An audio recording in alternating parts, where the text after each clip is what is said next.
All right, I do believe we are ready to rock and roll. Let me move my microphone just a little bit. Turn that up just a smidgen. There we go.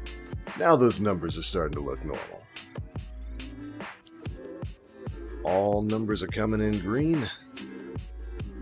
Data rate's good. CPU usage is at 5 cool %. That's what I like to see. When I can stream and play on one PC and look at my CPU usage and it's not over 5% on Streamlabs. Ah, it feels good. What's going on, everybody? My name is the Black Link, and we're back once again with some Destiny 2 on PC. Gonna have a little bit of a midweek chill live stream with you guys. Golden Trace. Oh, that looks good on that. That looks pretty darn good. How do I not have any Golden Trace in my inventory? I hope you guys have been having a good week. I have. I got the Sky Perdition ornament, as you can see there. Just randomly dropped from a a mnemonic engram. We take those where I come from. Yo, White Direwolf, what's up, dude? Says Yo TBL. Saw the notification, quickly grabbed snacks, ready for the show. That's the only way to be prepared. When you've got snacks, you're good to go. Let's see, what do we got? 56 garbage. Ooh, garbage. Hope you guys are having a good week. Gonna be taking some time to play a little bit of D2 today. Talk a bit about that video documentary that Bungie put out for Beyond Light yesterday. If you missed it, there should be a video up here on my channel going over it. Also, there will be a link to that original video, so you should go check it out. It was pretty good. It was pretty good. I enjoyed what I saw. I need to do some Haunted Forest. Maybe that's what I'll start with.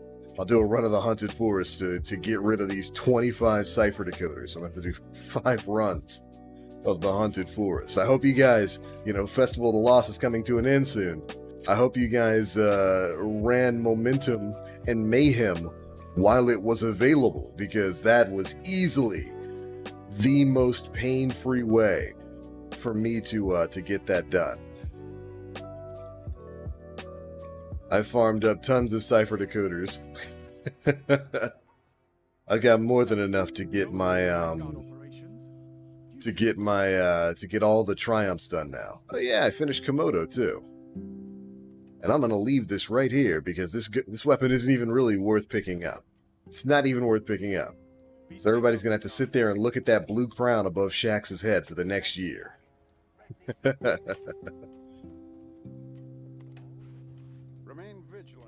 Hey, Sliverwind, good to see you, man. Vibe Inspector, Baba Booey. Good to see you, man. You know, let's go get rid of these engrams. We're gonna be full by the time we're done with this anyway. Haven't really played Festival of the Lost this year. That's okay. You're not missing too much. It's an alright event, but you know, it gets old after you run the Haunted Forest maybe 4 or 5 times. You're like, okay, why am I doing this? Definitely didn't feel like their best ViDoc since it wasn't in the studio. Yeah, you missed some of the studio there. I thought they did pretty well though. I'm still pretty amazed that they were able to put basically all of Beyond Light together, at least these last 6 or 7 months working from home. That's pretty awesome. Or after running it once, right, Nim? How you doing, buddy? Yeah, the Haunted Forest. Don't need to do too much of that. Thankfully, getting 45 of the cipher decoders and, you know, opening up those chests for the triumph wasn't too bad. Again, with Mayhem and Momentum Control live yesterday. Let's see, I don't really need any of these weapons either. This is a system. The Umbral focusing system is one that I hope persists in Beyond Light. I would love to see this come back as a way to get seasonal rewards, but I want to see you remember how, like, midway through this season, they added different weapons to this? I want to see them continue to do that. I want to see this come back, and I want to see them, like, continue to add weapons to this Engrams loot pool, so that you can, you know, really tailor some of your rewards. Pretty sure I don't need any of these. Maybe we'll go farm for a couple more gnawing hungers. You know, it's the end of the season. Might as well get 5 or 6 more gnawing hungers. I AFK'd all my runs. You're a scumbag, but I appreciate it. Well, actually, no, because you could just firewall AFK. Because it doesn't really matter how long it takes to get to the end. Because the 5 chests are always there, right? Dang, that's actually really smart. I should do that. I got a bunch of these cipher decoders on all my characters. I might have to do that. Because I've got, like, right now, I'm maxed out again on them. I've got 25.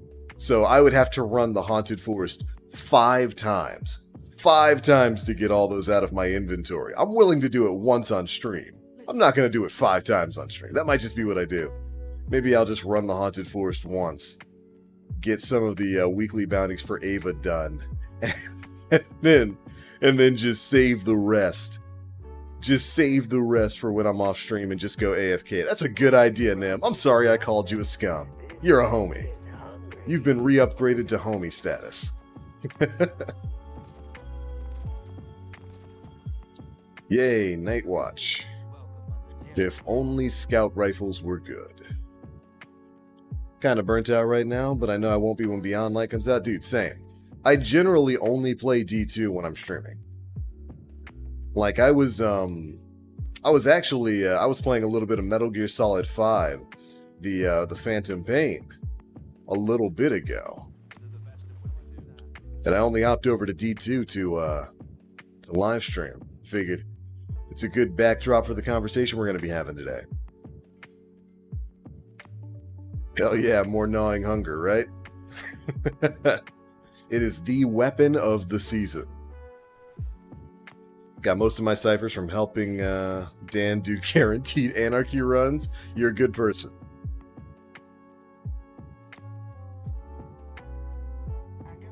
Look, I didn't say scout rifles. I didn't say the Night Watch isn't good. It's probably my favorite scout rifle right now.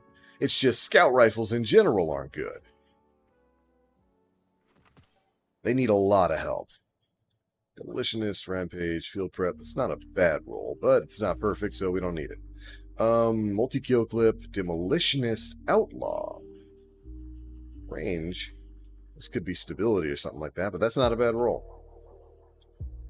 Rampage, moving target. Outlaw moving target with a reload speed mod. This might be interesting next season. Because next season, of course, they're changing the way aim assist works on scout rifles. That could be really good. I don't remember what the base aim assist stat on the Night's Watch is right now. Let's pull up Dim and take a look at that. Its aim assist is 69. So with moving target adds like, what is it, +5? Something like that? That might not be bad. That might not be bad at all. But yeah, with Outlaw, it's got Arrowhead Break for the increased handling speed. Probably run Flared Magwell for the increased reload. Mix that with Outlaw, and then you got either Rampage or Moving Target. You know, I'm going to keep this. This one goes to the vault. Not bad. That one's not bad at all.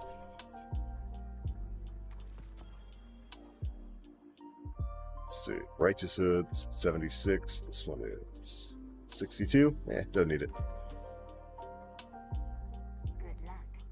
We're at 60, hoping we can get it to 100 by Beyond Light release. I'm going to need to jump in there, because I still don't have Anarchy. So I need to get Dan to carry me. Been playing through the new Doom DLC in Division 2. I need to get back in Division 2. I haven't picked up the new Doom DLC yet. Is it good?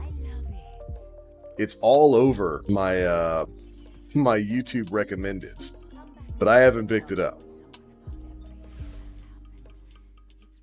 I saw that the Hyrule Warriors Age of Calamity demo is out. Looks good. I'm gonna have to download that later today.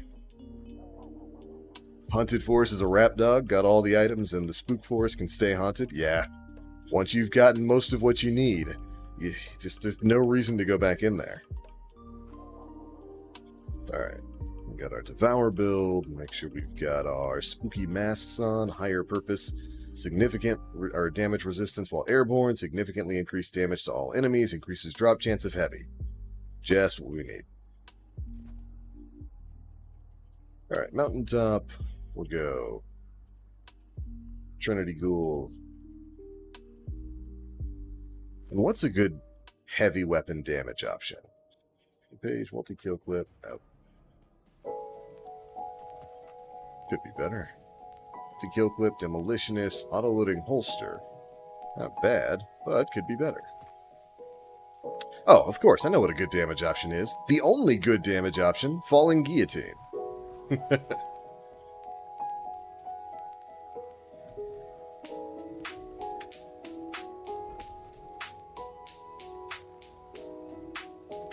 Join me, gentlemen. So, what did you guys think of that ViDoc yesterday? I thought it was really interesting. I liked what I saw. We didn't see much in terms of gameplay. I think in terms of gameplay, they showed off like the new strike. You know, the new strike got shown off a little bit. They showed off what looks like the Omnigul strike in the Cosmodrome. Pretty sure that's what that was. We got another look at some of the incoming exotics, like the Necrotic Grip. Can't wait to get my hands on that thing, by the way. It's got me wanting to check. I think they've already made a statement about hoarding exotics, but your boy wants to try anyway, because they've been wrong about that before. Oh no, he's here! Favorite part of the ViDoc was Osiris forgetting he's Osiris and like Crow popping back up. Actually, you know what? No, that's my second favorite part. My favorite part was seeing the Cosmodrome. They had a bunch of scenes in there that was just showing the new version of the Cosmodrome, and super happy about that.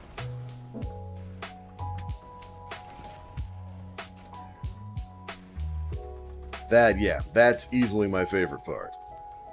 Seeing the Cosmodrome back in its full glory trumps everything else. But the storyline looks like it's going to be really good. I like that we got a roadmap, which I forgot to put in my wrap-up video, by the way. I forgot to put that they released a seasonal roadmap for Season of the Hunt. But yeah, we got that, showing off that we're, hunts are going to be coming back, kind of like the nightmare hunts we had in Shadowkeep.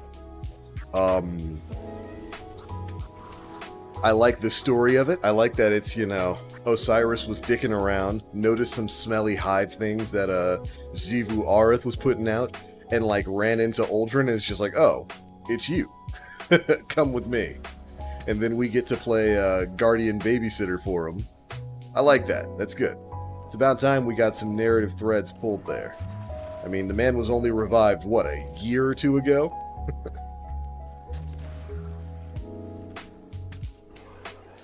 A year ago, right? That's when Forsaken came out? Oh, no. I will not be mountaintopping myself today, thank you. Trying my best not to do that. Dang, one-shot this man. Oh, right, because the mask. Greatly increased damage means... Oh, no! Don't. Thank you. Run away! What about Zavala being flanked by Cabal? I saw some interesting theories on that. I, for one, would be happy. I'd be tickled pink if it is just the remaining Red Legion are like, okay, look, we've lost. These triangles are coming and they're dangerous. We're willing to work with you now. You've killed literally all of our leadership. We're willing to be amenable partners now. But Dan Finity had an interesting idea. You notice Osiris is in the background of that. And, they're clearly talking about the pyramids. Dan believes that, it might be a moment frozen in time. So it might be Infinite Forest nonsense. And Osiris is just showing Zavala something. That'd be cool, too.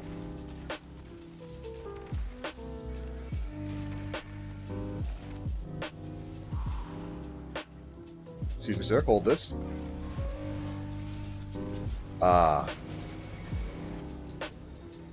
Oppressive darkness. Feels good.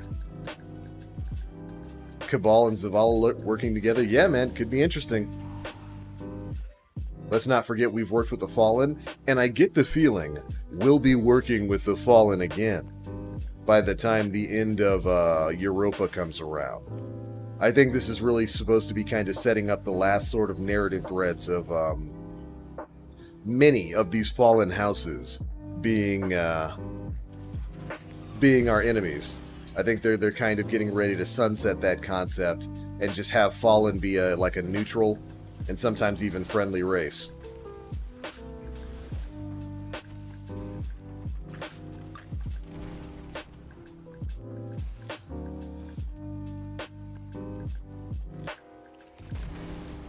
Whew. Gotta love that Trinity Ghoul. Please no sploda on me. Until daughter Callus shows up and says, Cabal, come with me if you want to live. Look, if she's got the big Cabal titties, I might come with her too, if you get what I mean.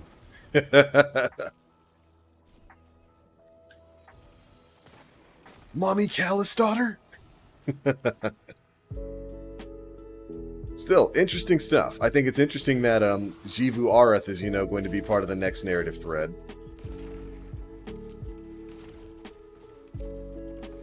I need a victim, thank you. Give me my lightning arrows back. It's pretty clear she's probably going to be working with her sister Savathun, because Savathun is the big bad. Xivu Arath is kind of just, I'm guessing, lieutenant. You are a smelly wizard. Goodbye.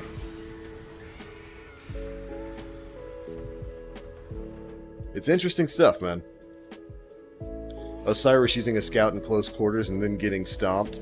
Yeah! This is coming from the quote-unquote, according to the game, most powerful guardian of all time. Yeah, there should be an asterisk next to that. Most powerful guardian of all time, not named me. Our player character. I don't think Cabal will generally ever get the powers of the light. The Fallen might get it back. I could definitely see that happening.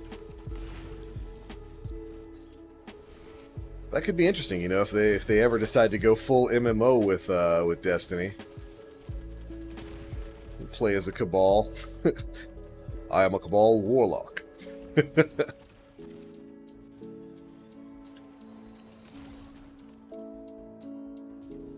Let's be honest, Savathun is using her sister? Oh, of course. 100%. I'm still not fully convinced that they're not going to, like, introduce some kind of ridiculous narrative plot of Savathun having been on Earth the entire time.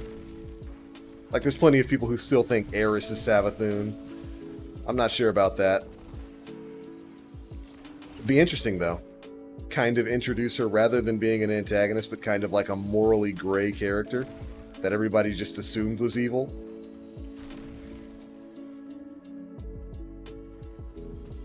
Granted, it's not much of an assumption there. Savathun's done some pretty bad things. Grab this candy. Oh boy, if they ever bring the concept of candy back, they need to just make it so that, like, it's almost like Borderlands. You get close enough, things just get sucked over to you. I just want to see Mithrax come into this. His story has been leading up to the DLC. I'll consider it a war crime if he's not in the DLC. I am so happy they didn't just throw away the character of Mithrax.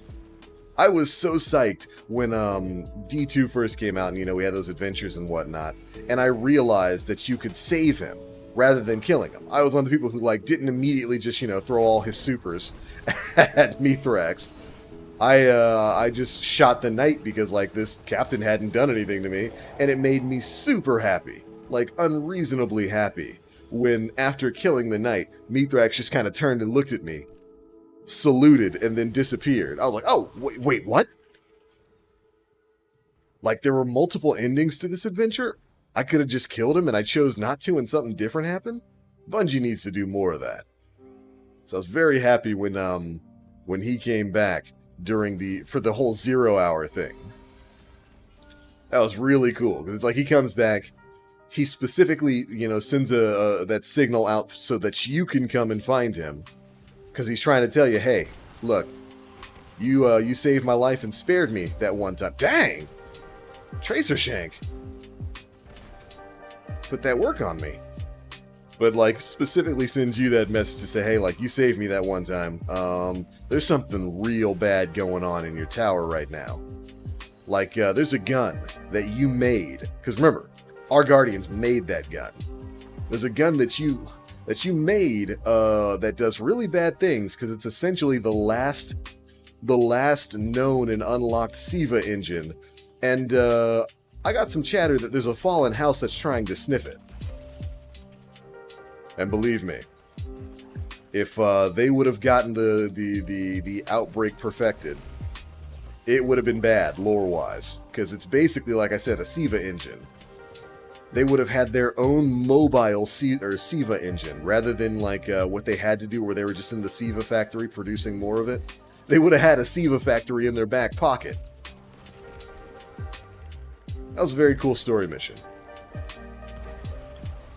I hope we get more returning raid exotics like that, just hidden in story missions. I'm surprised we haven't gotten Necrochasm already.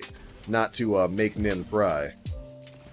But I am very surprised Necrochasm hasn't popped up.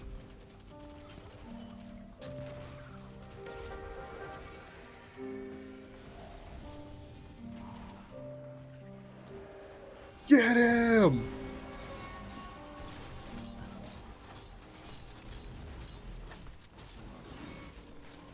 There we go. Is it wrong that I want Siva to come back? No! The fact that Siva hasn't been utilized or even mentioned outside of very limited bits of lore is ridiculous. It's a clear sign of, it's one of those issues where, like, the team that built Rise of Iron and all of that infrastructure is completely separate from the team that built Destiny 2. Like, that was the live team in D1. And you can tell that those narrative threads were just left alone because they aren't really referenced at all. when they should be. SIVA is like the ultimate Deus Ex Machina. Like, why in the hell are we not using SIVA right now to build more war mines, to build more ships, to directly fight against the darkness? SIVA is like your one-stop ultimate tool, and like the fact that it hasn't been referenced at all is incredibly bad writing. It's incredibly bad writing, because it's not like we destroyed all of it. No, all we did was basically we set the facility to self-destruct, but we know that that wasn't the only one. And we have a SIVA engine in our pocket. And it's not like Rasputin doesn't know how to recreate and work with SIVA. He was the one managing the factory. That's awful writing. It's awful writing that they just pretend that, oh, nope, SIVA doesn't exist anymore. You know, we shut off the factory. We locked the door. That's it. That's all of it. No, that's not how that works. Terrible writing. Terrible. Excuse me, sir, while I eat this grenade. Oh, right, glasses on. No wonder I was getting schmeated. Well, as long as I stay in the air, should be fine.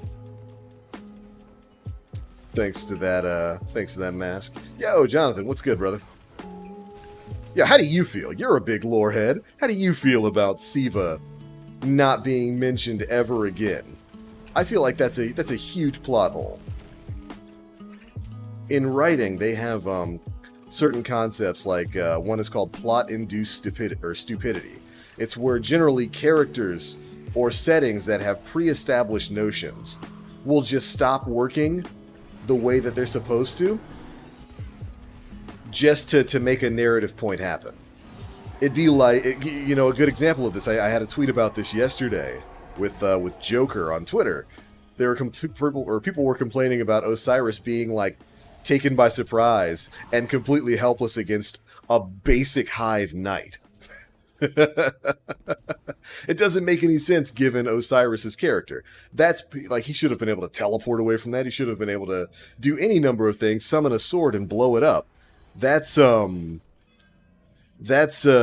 plot-induced stupidity.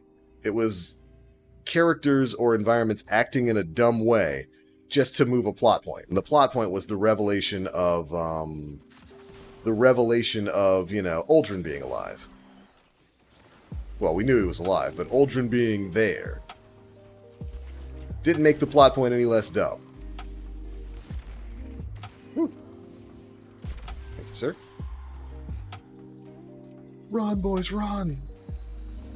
And everybody ignoring SIVA's existence is another one of those plot points. Every time SIVA's been utilized, it's had disastrous consequences. A better narrative thread would have been, why the fuck were the only ones allowed to have Pocket Engine when it's sealed shut and destroyed? Actually, SIVA wasn't a disastrously used thing when it was first implemented. That was during the Golden Age when it was implemented the correct way. Remember, SIVAs are just nanites that run on very basic scripting. You tell them what to do, and they do it until you tell them to stop.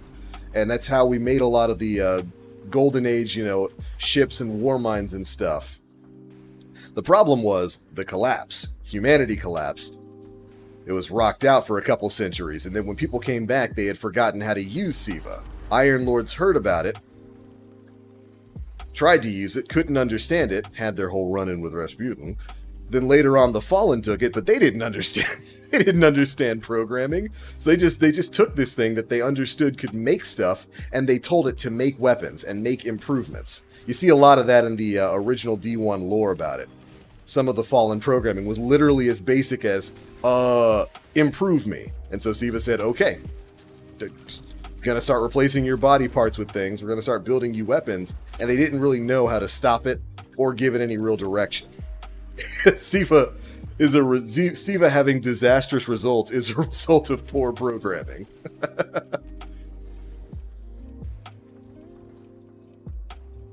Clovis Bray did some shady stuff testing with SIVA on humans, though. They did.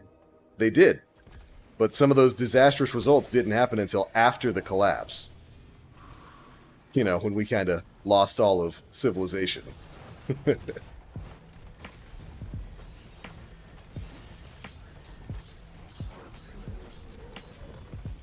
It's like having a train, a bullet train, and then like civilization dying, and 300 years later, people who have never seen a bullet train start trying to operate the bullet train. How well do you think that goes? Oh no, flashbacks of Finn and Disney Star Wars are coming back? Dude, don't get me started on Disney Star Wars and what they did to my man Finn. Force Awakens wasn't fantastic, but it was tolerable. And it set up a good world, it set up a flowing universe, a good narrative.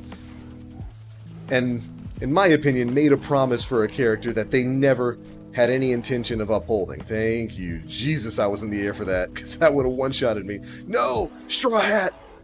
As long as I'm in the air, I'm nearly invulnerable, so... remember to jump, my dude. Oh my goodness. Woo! No! Are you gonna follow me out here? Leave. Leave! Alright, fine.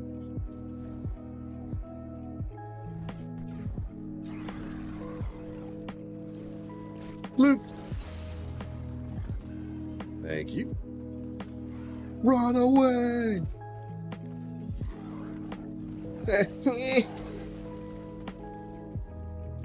I'm super spooked. Where did our other teammate go? Oh, he's there. He must have died too. I can only save one of you. Woo. That hurts. You start getting a little too far into the forest, they just start throwing glass and attrition at you. Finn, aka Screaming, or Ray Screaming Mans. I hate that his character was just reduced to that. I hate it so much. There was a promise of so much more there.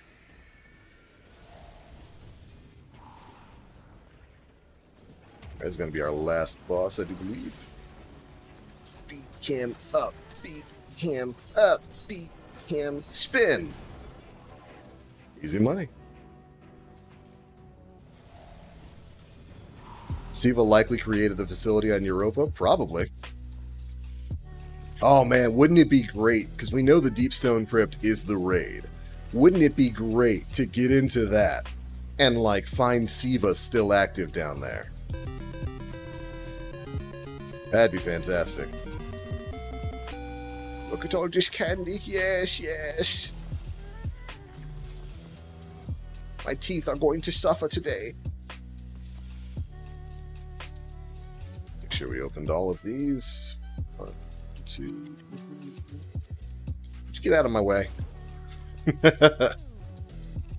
Blackbox says, I think it's a blatant neglect for fear of reliance, since the power of Siva rivals that of the darkness and the Traveler. Siva can replicate to the point of being sentient. That's true. I think the writing team doesn't want to go down that rabbit hole. Yeah, like I said at the beginning of this rant, it was definitely a Deus Ex Machina.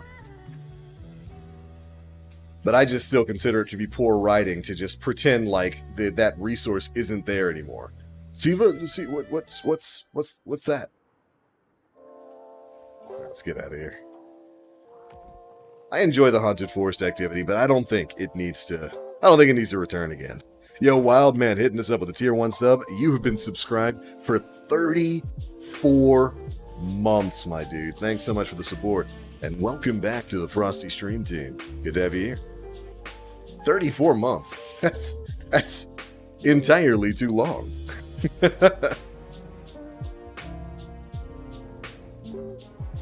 I believe we'll use the sundial to replay the old content. That's a good idea.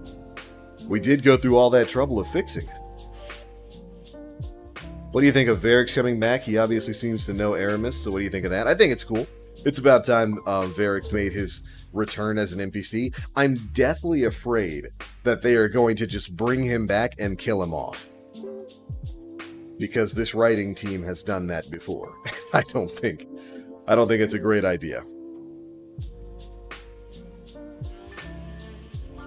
Finn should have been a Jedi. I think he was originally supposed to. And then like all of that got thrown out in what was the second one? The Last Jedi? Terrible movie. Wow. Oh, these guys both using Risk Runner? Wow. Talk about synchronized. I dig it.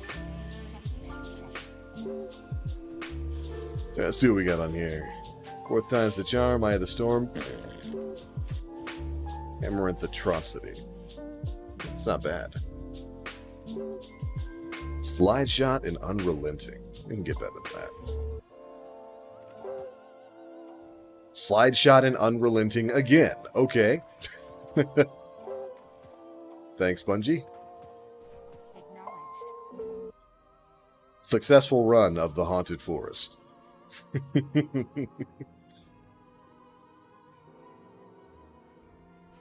Imagine Finn being marooned on a planet and comes across Mace Windu's grave and lightsaber. There are so many different narrative plots they could have taken there. You know what? I still need to do my pinnacle quest for the week. Means to an end. Yeah, let's go ahead and go do that. It's on what? IO this week? Yeah. Hey, Kat, how you doing? Starting a train wreck in the most literal sense, right? Because, like, that technology would be completely unknown to them. They'd have no idea what to do with it. Of course they would use it ruinously. It's like introducing Romans to guns. What if you went back in time to the ancient Roman Empire, the times of the Caesars, and you just dropped a couple of MG-42s in the middle of the legionary barracks, said, here, have fun, and disappeared? It would have ruinous effect. I feel like that happens frequently in Destiny. Stuff just gets ignored like it doesn't exist. It does, Kat. It happens all the time. And I hate it. Yo, Odin, what's up, dude? Says, do you think Siva could be brought back in a later season as a plot point, as well as the Plague Land, since the Cosmodrome is back? I think anything's possible. And I mean, Siva is literally right there in the Cosmodrome. That factory's still right there. We still have the Outbreak perfected. We're just not letting anybody touch it. Aw, ruinous effigy. Makes me sad to look at. Most creative exotic in the game getting nerfed.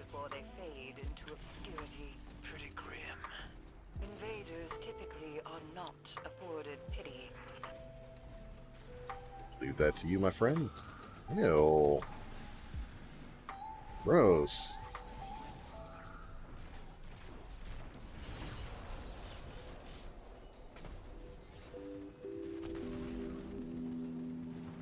Alright.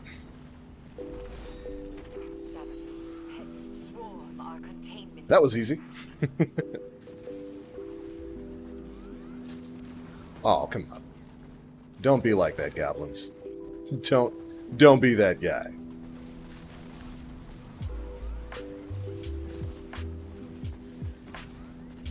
Yo, Jonathan, what are you up to today, man?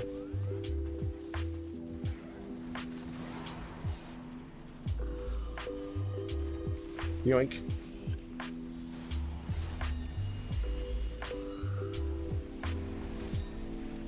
Are we actually going to get through this with nobody interrupting me?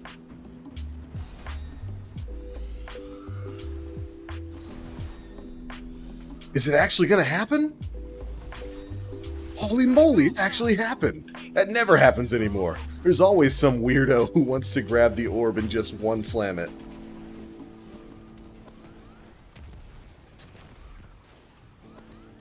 Like, if any of you have seen the Shaft movie series, Finn and Mace Windu would fit that plot so much better. Oh yeah, where like it's Shaft and his son. I never saw that movie. I wanted to. Although, with you describing it like that, it makes me think that it's bad. I hope it's not bad. I don't want it to be bad. Father-son buddy cop movie with Finn and Mace Windu. Old man Mace. I would dig that.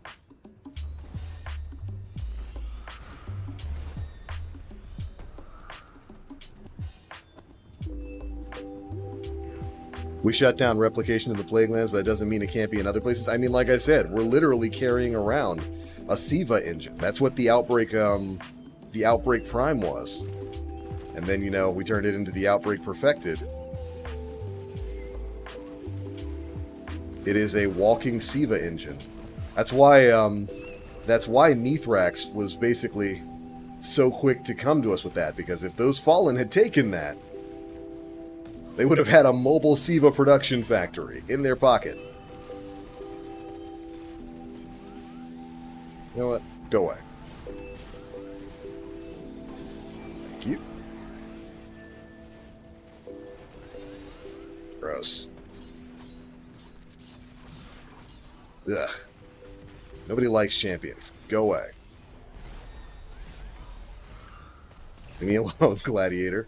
I'm trying to duplicate balls.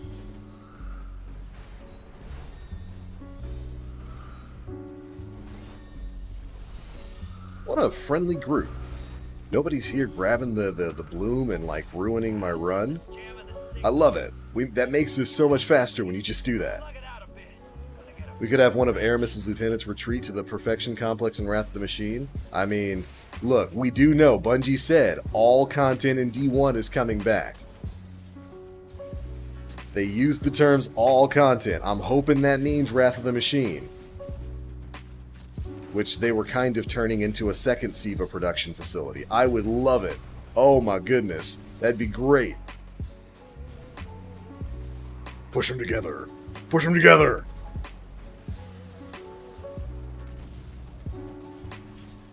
Come on. Now get him! Oh my gosh, it never lasts long enough.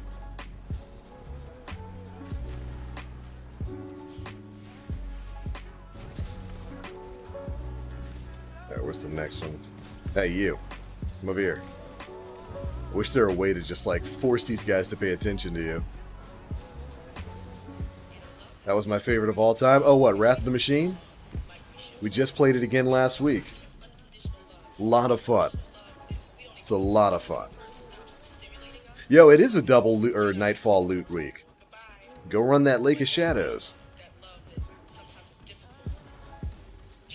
Nicely done. How many times do we have to teach you this lesson, son? We don't give up. No, it's not bad. Samuel L. Jackson has a good performance, but it's just slightly let down by his supporting cast. Definitely worth a watch, though.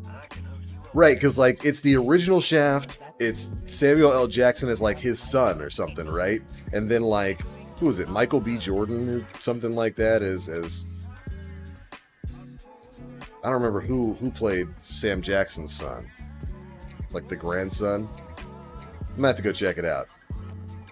Always wanted to watch it.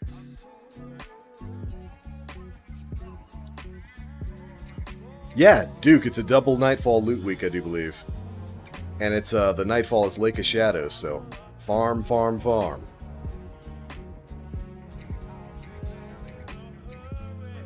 All content is in story plots are returning or actual content. They didn't explain. All they said was that they're looking to bring all content from D1 into D2.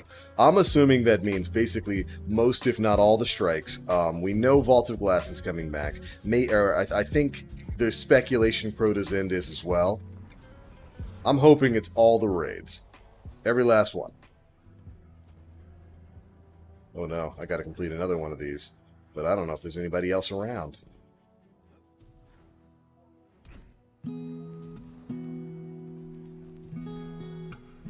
Won't anyone join me? See if we can relog and get a new instance.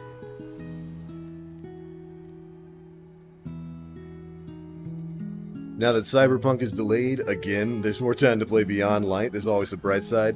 Yeah, that saddens me. Perfect, got it. Sometimes you can cheese. Just reload the area that you're in and it'll put you into a different instance. So now, as long as these guys aren't about to fail this thing, I can easy cheesy get my second clear. Oh, and they're at the boss. Perfect. Easy money. Hey, you, come here. There we go.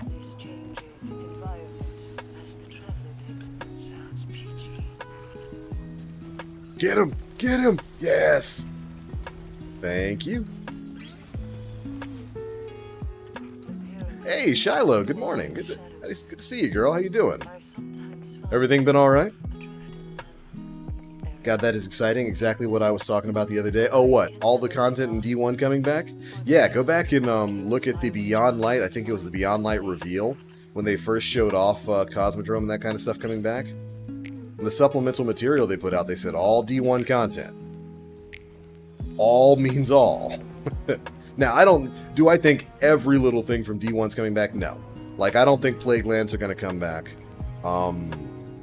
I do think the Dreadnought is going to come back. Shoot, the Dreadnought has been in the D2 game files since its launch. Like, parts of that location are already in Destiny 2's game files. So I do think a lot of the content will be coming back. I'll take them at their word for that. Alright, so, collect Umbral Traces by participating in Heroic Adventures, Menagerie, Crucible Survival, Elimination, or Trials. Off to the Menagerie we go. Well, let's head back to orbit first. With as much as Cyberpunk has been delayed, watch it be absolutely trashed. I'm so terrified of that, dude. I'm so terrified of that. I'm worried that it's going to be garbage, and I don't want it to be. I want it to be good. Alright, what do we want to get from the Chalice? Let me bring up my handy-dandy Chalice of Opulence cheat sheet.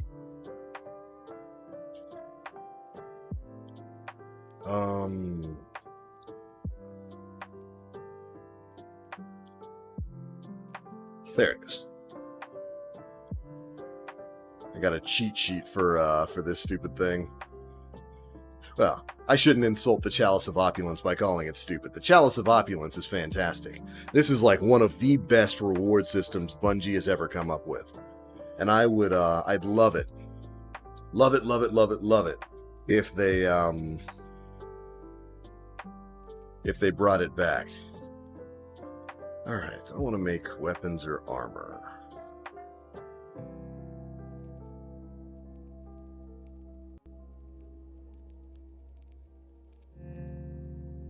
Oh, you know what? I know exactly what I want to make.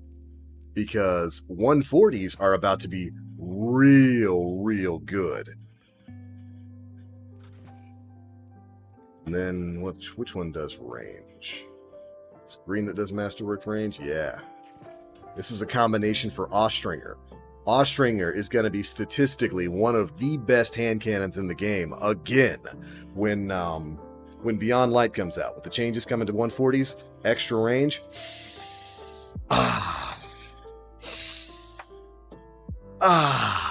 It's going to be good. Yo, Jonathan, you want to hop into a call? Chat it up? I think they might repurpose the Dreadnought for campaign against Jivu and Savathun, since strike bosses are different raids that aren't Vault of Glass. Athean Time Loop might be altered in terms of encounters. Oh, we know that that stuff is going to be altered because they already showed that off in the ViDoc yesterday. They showed off what was easily identifiable as the Will of Crota area, and probably even potentially that strike, but it had different objectives, all that kind of stuff. So we know that they're going to be changing up some content. Jesse T. Usher plays Jackson's son, and he does it decently well. I had it completely wrong. Man, that was one of those all of them look alike moments. Dang. Yo, that's right. Look, as far as we know, the Austringer, my favorite legendary hand cannon in this game, is going away on Beyond Light, because the Menagerie is going to be going away.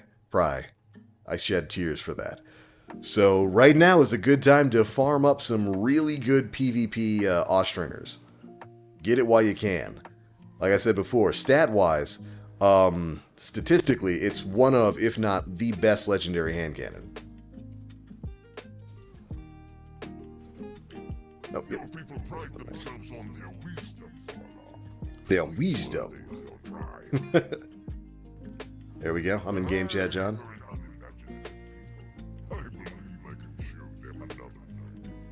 There we go. So yeah, now's a good time to go farming for Austringers if anybody's missing a good PvP role. And for PvP, you know, it's just stuff like Outlaw. Some of the range barrels. I think I've got a good PvP one. I might swap it over and give an example of it. What's up, bud? How's it going, man? Pretty good, pretty good. Doing all right?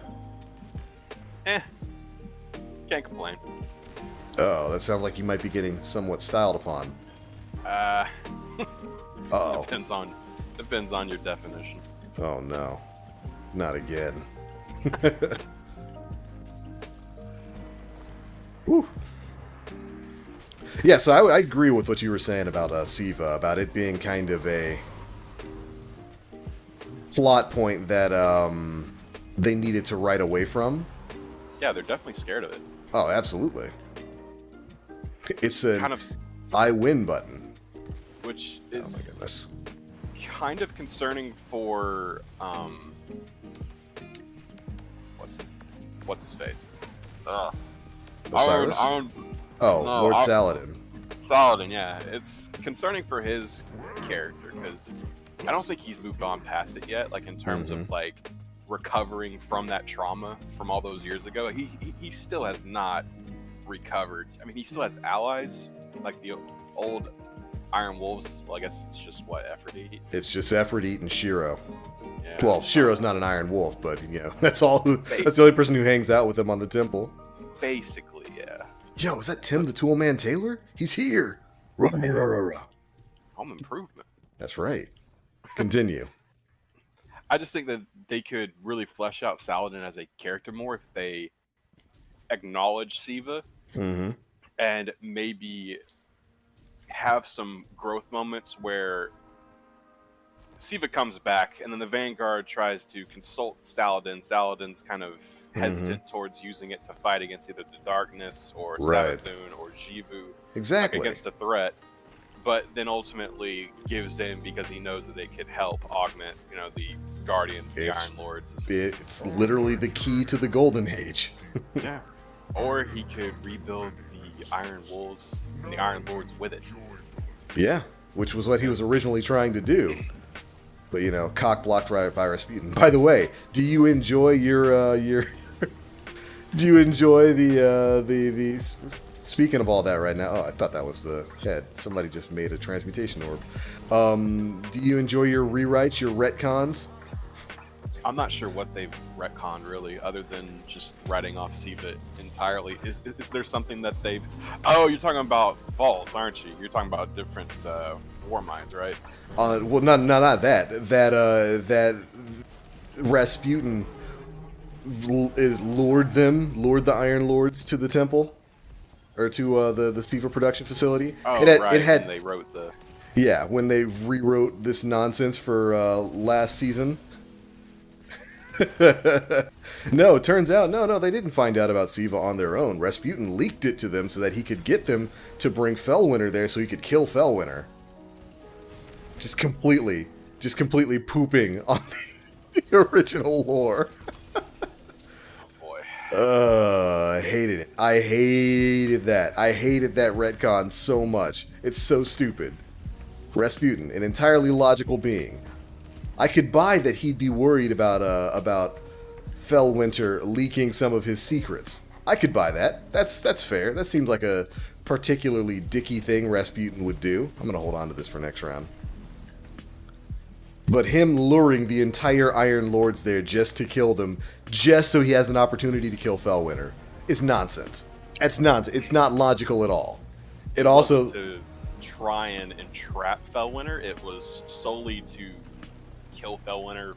It was killing Fellwinter out of a jealous rage, by the way, because Fellwinter didn't want to stay and be his son. What? Yeah, that's the actual lore they wrote last season, and it's garbage. It's utter trash. I hate it. I hate it so much. How does a very pissed off logical being like Rasputin give in to jealousy? It's bad writing. That's really bad writing. The theme of today's show. Bad writing. Well, I guess he's always had an itchy trigger finger. I mean, He that's has. always been the case with Rasputin. Oh, But that man is Kevin. He unloads on anything he perceives as a threat. it seems in character, but in another way out of character, because he's basing it off of jealousy rather than just, oh, this thing's a threat, boom. Yeah, him acting because Fellwinter was a threat is believable. That is something Rasputin would absolutely do. The narrative point being, oh, well, you know, he was jealous because Fellwinter was supposed to be, because he wanted companionship, and like he made Fellwinter as his son, and Fellwinter left, and all of that stuff was nonsense. Go talk to Anna. And she wants the cake more than anything. Look, Anna is bending over and twerking in front of you. She is twerking in front of your processor right now. Literally right now, Rasputin. If you want someone to call you daddy, just call her up on Oh, speed absolutely. dial. Get down on it. Dun, dun, dun. Get down on it. Looks at Fellwinter, but I want you to call me daddy. No. No, I want to be an Iron Lord. The only good part of that rewrite is it explained why Fellwinter was so shifty. In the original lore, Fellwinter is pictured as being the guy who is inevitably going to betray the group. Right. Like that's how he's written. Like when you're reading it, it's like, oh, this guy is clearly plotting something. And that's the only part that gets, I guess, partially explained with Was him being Fellwinter an Rasputin's exo? son. Yes. Okay, that makes more sense then. Alright. Wait, does that mean that... I mean, I don't know all of the Deepstone Crypt lore, but is Rasputin in charge of the... Or was he at one point linked in with the Deepstone Crypt? We don't know. That's that going to might be be explained, yeah, in this coming season with the Deepstone Crypt being the raid. Or maybe Fellwinter was just an exo that was, I guess, broken, and Rasputin fixed him up. You're my son now. The way the lore last season put it is like, or Rasputin just legit made him. He using whatever facilities he had, he made Fellwinter, and like imparted him with a lot of his own system authorities and whatnot. Gotcha. Because he wanted a son. He wanted companionship. Looking like that one gif in Austin Powers where Dr. was just like motioning towards Minnie. Come here. Come here. Yeah, that was Rasputin. Oh, come here. Minnie sitting there like, Daddy, no.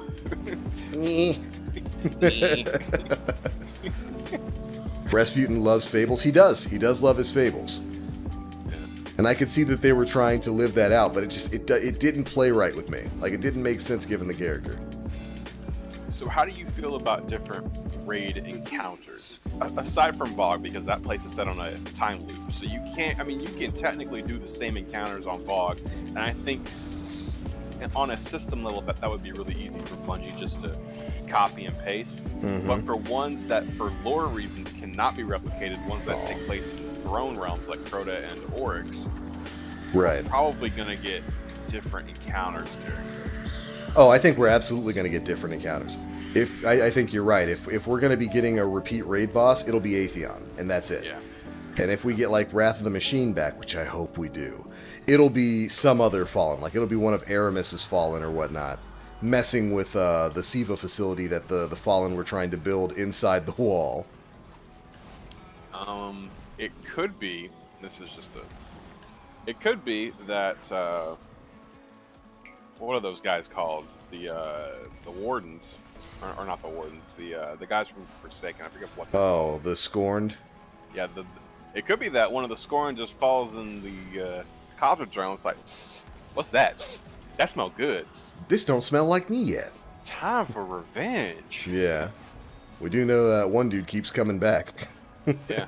We keep looking at him every time that strike comes up. How many times do we have to teach you this lesson, old man? But it's possible they could tie in Scorn, and that would give a reason for Varix to be re-involved, and B would also give a reason for the Crow to be involved as well.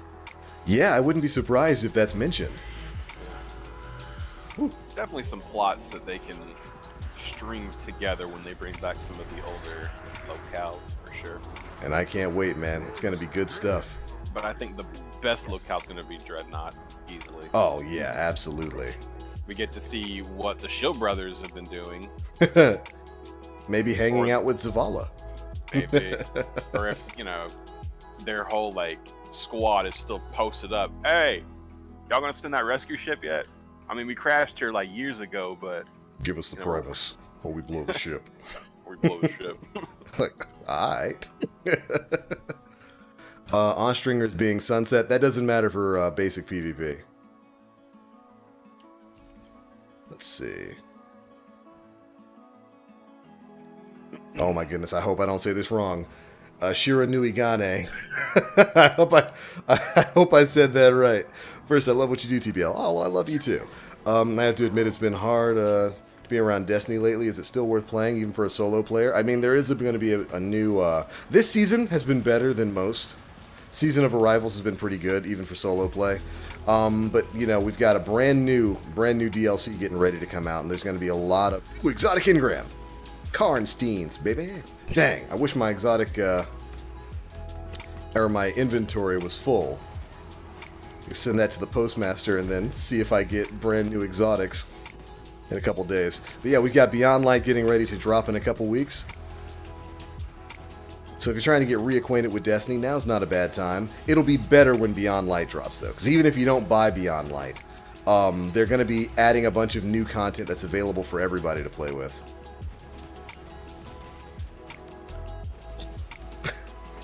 That hurt my bottom. Yeah, in terms of things to do, yeah, there's plenty of things to do in Destiny right now. But when Beyond Light drops, they're going to be revamping the early game. They're bringing back the Cosmodrome, a lot of D1 content, putting it in the game. It's going to be good stuff. Like that first day, I'm probably going to be live streaming on day one.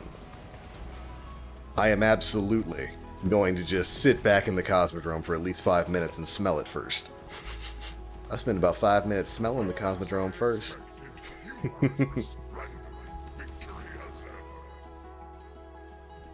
So yeah, if you don't feel a desire to play Destiny, you don't need to rush back in right now. I would wait until November 10th when Beyond Light drops, and even if, like I said, even if you're not buying the DLC, there's going to be a lot of quality of life changes. I'm not going to sit back and tell you to play a game that I know you're not interested in, while there's not really much new for you to do.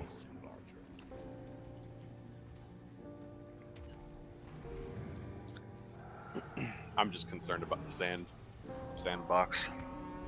Yeah, that was an awful lot of nerfs last week. That was... Oh boy, it was... We are definitely back in bungo territory. I wasn't even talking about the nerfs. I was talking about class. Class balance. Oh yeah, well, there was no way that wasn't going to happen with... You saw my rant yesterday. You know what I'm just concerned about the classes that aren't stasis-based. Are you guys dying before the burn phase? Stop it. What's wrong with you? How did I miss that? Incredible mad. His tiny little ogre fingers.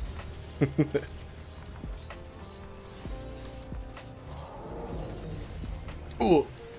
I give my life. Oh, now you want to drop a well. You couldn't have done that as soon as damage phase happened.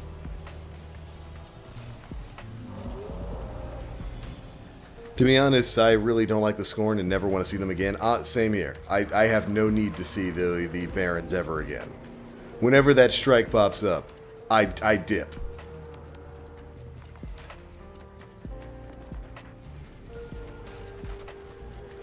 But yeah, don't feel, for anybody out there who's worried, don't feel like you're missing out on really anything when it comes to Destiny. If you don't want to play it, don't play it.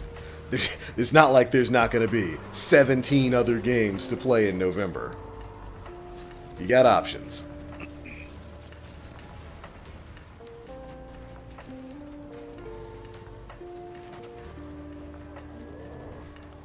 Got some rather sus teammates this time around. Scuffed, maybe? A little scuffed.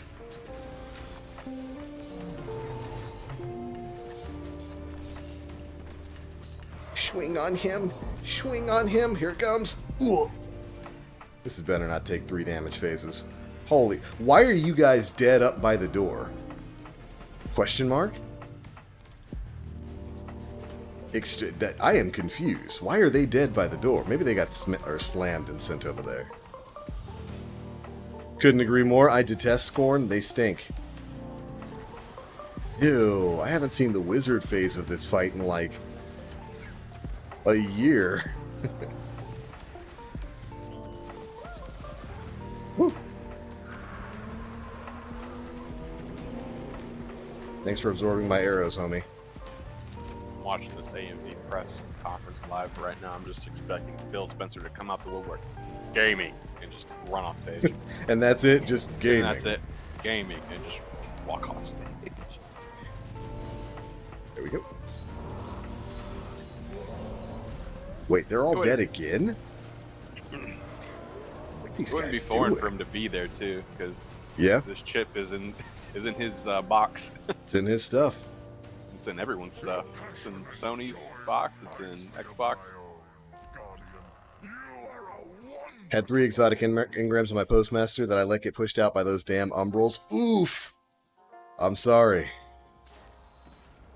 Give me my 3 Ostringers. Yes. Hey, that was supposed to be 3, not 2.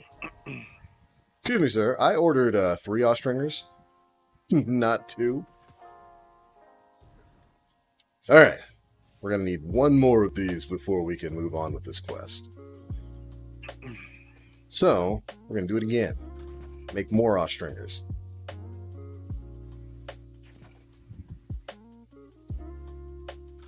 Are they using Infinity Fabric on their GPUs? Huh? Question Spook. mark? I'll take it. They're getting 2 times bandwidth with 10% less power. Oh, Baba. Please tell me those top-of-the-line AMD GPUs are coming. Well, we got some leak specs yesterday, and Oh, yeah? the RX 6000, like the top of the line, was, which I assume is their top shelf, like their 5700 XT. Right. This generation is marginally putting out better performance than the 3080. Ooh. Yeah, I see So- Cajun Bowser talking about the Radeon 6000. Mhm. I'm glad I didn't buy one. I mean, they're gonna have AMD's gonna have shortages just like Nvidia is. I don't think that problem is gonna be totally. Oh, yeah, exclusive. absolutely. But competition breeds growth. That's right. That's what I'm here for. I hope you got your AMD stock just like chilling there looking at. It's probably about to go up the next. I couple never days. sell. Never sell that AMD stock. I've owned I don't AMD either. stock since since it was like $2 a share. I have seen nothing but green with that. That was like what, 11, 12 years ago when I bought that? Damn, this man bought during bull. Absolutely. Dang.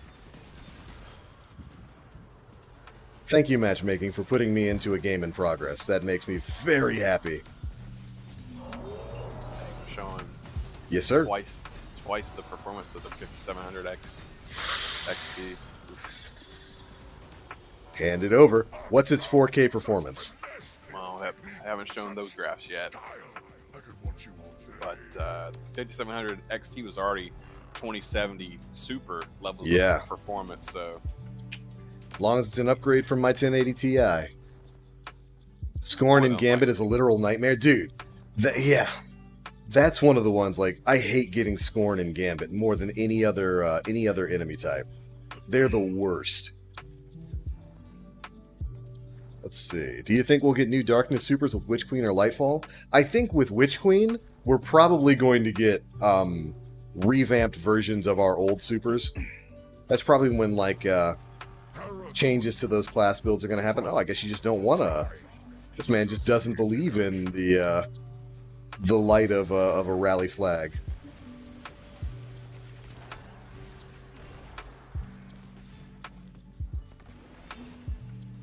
Rude.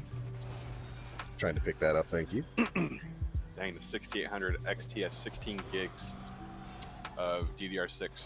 Woo! Of DDR6? Uh-huh. Woo! Things caking. AMD, whip it out. Show your meat.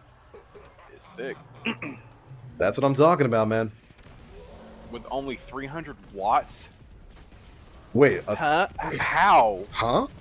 How are y'all? What kind of silicon are y'all using? That is a very low power draw. Huh? Okay. Okay, I feel they're showing the 4K numbers. Doom Eternal's getting like a 140, but that's a pretty well optimized game, so. Yeah, the Doom games are super well optimized. Like, those things could run on toasters.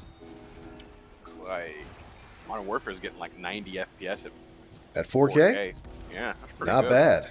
That's not bad at all. For those who don't know what we're talking about, Jonathan's watching the AMD press conference where they're showing off some of their new CPU and GPU lineups. It's good stuff. AMD has really blown it out of the water when it comes to CPUs. They've made Intel sweat. Now it's time to make Nvidia sweat. Oh, gross.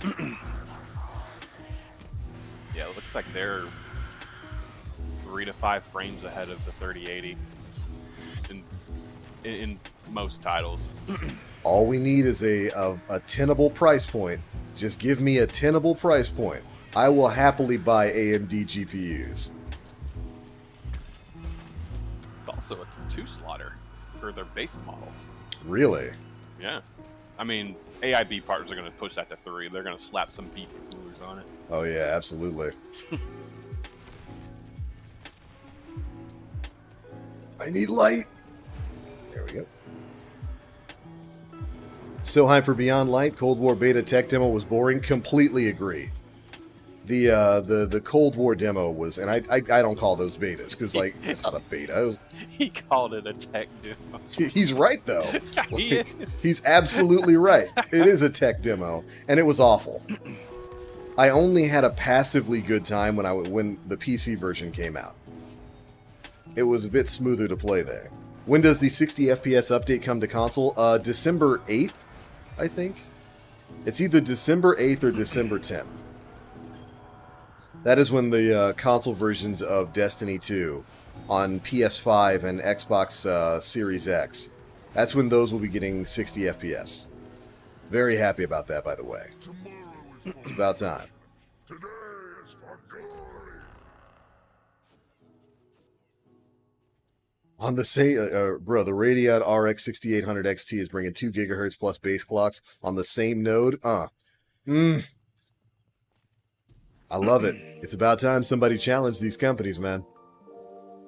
I know this may be a bit harsh, but I want to have a mission where we just go in and annihilate the Scorn from the system. I would be okay with that. I mean, they're unnatural zombies anyway, right? Ignoring the fact that we're an unnatural zombie. That's not important. What's important is the Scorn are unnatural zombies. They must be eradicated. I want it to be kind of like a no Russian mission in COD where we just slap the Scorn up. Absolutely okay with that. Yo, Logan, good to see you, brother. I think you were right, Jonathan. It's going to be interesting to see how Crow interacts with the Scorn. I hadn't thought about that. Because he was their king. Yep. If the Scorn come back, that is. Well, I mean, the Tangled Shore isn't going away. Yeah. And we know that there's that scene of Aldrin meeting the spider. True. I can't wait to see that. You cost me a lot of money. Yeah. Bend your head. Don't look at this man like, how can he slap? How could she slap so? That death was on purpose, so I didn't have to do the run. Can we just make that canon right now? I haven't played in a really long time, but it seems to take longer to get your super back. Sydney is right. He answered your question there. They extremely nerfed. They reduced by quite a large margin the amount of super you get back from Orbs of Light. There are other ways to supplement that, though.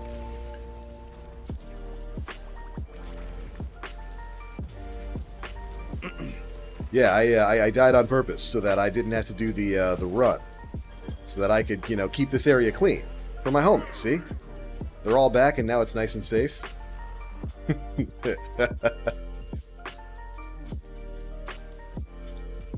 Dude, I'm psyched about this AMD news. I forgot that their press conference was today. And they just confirmed ray tracing. Dang. The They meme just said- from last year's E3? Yeah. So basically, the Fidelity FX is the ray tracing of the 6000 series. Okay. My only problem with this, it sounds like this is going to be a decently powerful card. It's the first time AMD has really pushed for a top-level performing GPU. My only concern is that it's going to be a bit like Ryzen in the first couple of years, where like nobody knows how to develop for it. You know what? We're going to swap over to... Well, you already have games that are optimized for AMD systems. This is true. And looks like Godfall's going to be one of those optimized games for their new ray tracing. How do you feel about that game? I've seen a bunch of stuff for it. I like your mountaintop, sir. I hope you like mine. I think it's a game that wants to blend Souls with the looter. Mm-hmm. Not to say Souls isn't like a looter, because at its base it's an RPG, so you're gonna loot stuff. But Yeah. I think Godfall is gonna try and take a spin on it towards, like, it's gonna move towards the looter direction, while also trying to keep that same level of, I hate to say Soulsborne, but I'll say Monster Hunter. Oh yeah, absolutely. I mean, we should really just call that genre the Monster Hunter Light genre, because that's what they built it off of. Yeah, From Software looked at Monster and was like, how can we turn this into It's a like, campaign? This is great, but what if it had more of a story? Well, no, actually, let me change that statement. Dark Souls does not do rolling narrative well. It's more so they were like, well, what if instead of this being like a game where you hunt monsters, we'll just take the core idea of it being hitbox porn and like build the game around that. RPG, just an RPG with that. Also, they said that the 5000 series is going to have direct access to all 16 gigs of memory. Really? Direct access. If that's true, I should not be experiencing any trouble with any games that are currently out right now ever again. Yeah. Don't you talk to me about low VRAM. I should be able to run volumetric lighting without it destroying my frame rate. Oh, yeah. Damn right about time. I'm still trying to decide whether to get an Xbox or PS5. Always had PlayStation, but Game Pass is enticing. Most of Sony's exclusives have been a must-buy. Game Pass is like, I've said it multiple times. At this point, I might as well just become a spokesperson for Microsoft. Pay me money, Bill Gates, because I will happily shill for Game Pass. That is the best premium subscription service any game company has made. By far. What's the competition here? PS Now? That Plus, trash? Pretty trash. It's Plus trash. Plus and now Plus are it's trash, trash too. compared to Game. Game Pass is a ridiculous super consumer friendly thing. And I 100% believe that they're eating a loss on it right now, so don't expect it to last forever, but it's to get you off of PlayStation and onto Xbox or onto PC. Yeah, PlayStation. And I'm okay with that. They need to expedite their process of their main lines coming to PC. Because right now, Xbox has them on that front as well. You buy it on one platform, you get on the other. Oh, Yeah, and that's good. That's just real good. 6800 XT is $50 cheaper than the 3080. Dang. So they Also- slid right under the 3080 in terms of pricing. Yeah. So how much is it? $650. That is how you undercut And like now, a champ. Now they're going to go to the 6800, which I assume is their competitor to the 3070. 3090. No, to the 3070. Okay. Now they're going to go budget. And By they're the way- showing it. Oh my God! It is waxing the 2080 Ti. Holy. Good. Good. This, by the way, this is an example right here of a good PvP role for Austringer. Snapshot sights, rangefinder, something like small bore to give you a bit of extra range, and then a range masterwork. This is not bad. Could be better, but not bad. Underdog, air assault. I keep getting air assault on these things. But dude, waxing the 2080 Ti. Competition. I love it. Looks like their 6800, which is the one that's competing with the 2080 is like 680 or 580, $580. That's not bad. So for $70 more, you can go up to 3080 levels of performance. Which So you should. Which you should. I don't know if that price point is exactly smart, but eh. Well, would you prefer it be a bit lower? I would probably put it around 5. Yeah. Really make them sweat. Yeah, I think at 500 you still stand to make a profit while also challenging the former king. Plus, you're at the same price point as what we assume to be the 3070. I think it's at 500. So I could agree with that. Old 333, what's up, dude? Welcome to the stream. Good to have you here. And I'm fully braced that they're just gonna be like, okay, here's the new Vega. Go have fun. 3090 is. I think it'll be less powerful than the 3090, but it'll be at like a cheaper price point. It might be around like 1,000. Oh, yep, here it is, 6900 XT. Let's see. Big meat. Big meat. Show me the numbers. Void damage grants a chance to drop special ammo. You gain significant damage resistance. That'll work.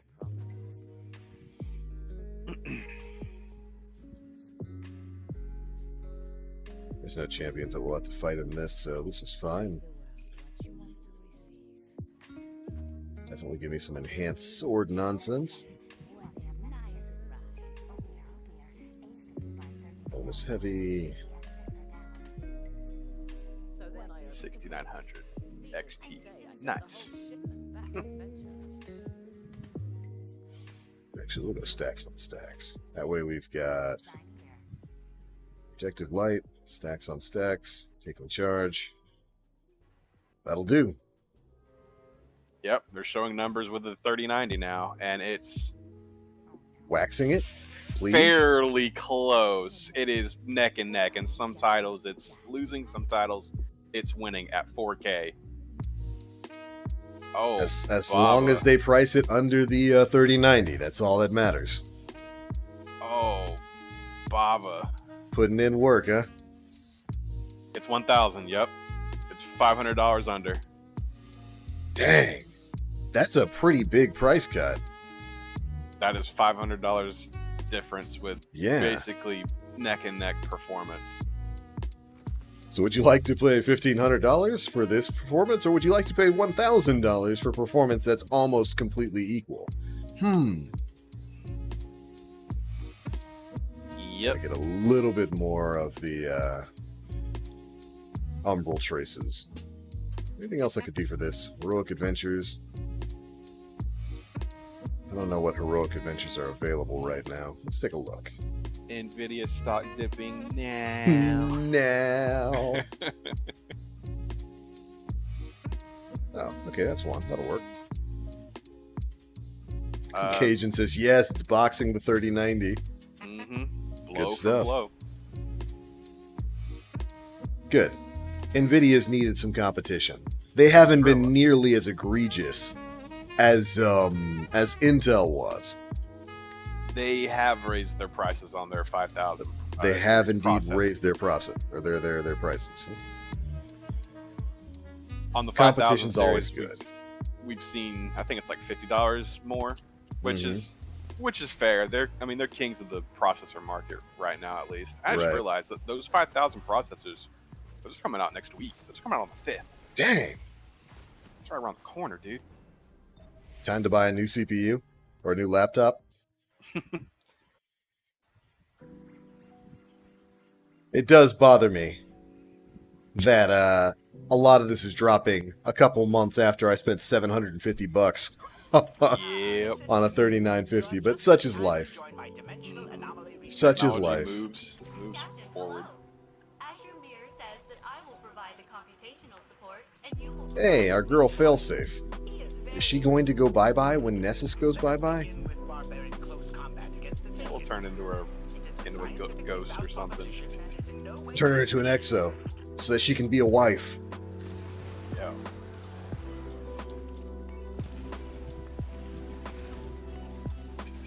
Bloop. God, this thing is so good. It's Trinity Ghoul, Weapon of the Year.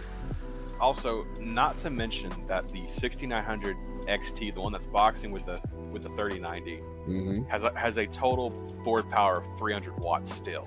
That's not any power draw. I mean, granted, that's not really an issue as much as, you know, it used to be 20-something years ago. You're rocking anything north of a 750 watt power supply, you're probably fine. Nessus isn't going away? Oh, is Nessus not one of the planets that's going bye-bye? Why not? Shinson's leather jacket is sweating. I never asked for this.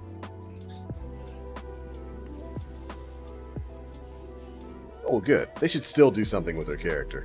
They should still turn her into, I don't know, download her into another ship. Get her off of that planet.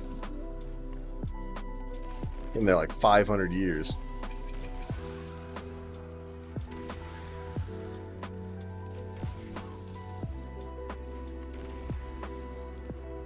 Easy money.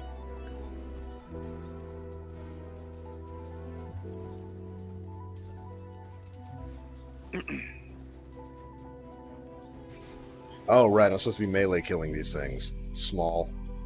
No wonder my percentage wasn't going up. Alright.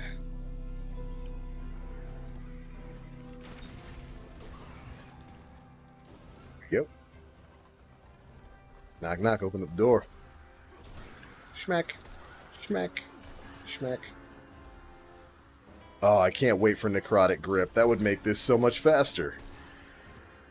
Also, with the Cosmodrome coming back, I'm sure it's going to have, like, its own separate... Because it's going to be its own separate loading zone. It would have been interesting if, like, they somehow connected it to the EDZ.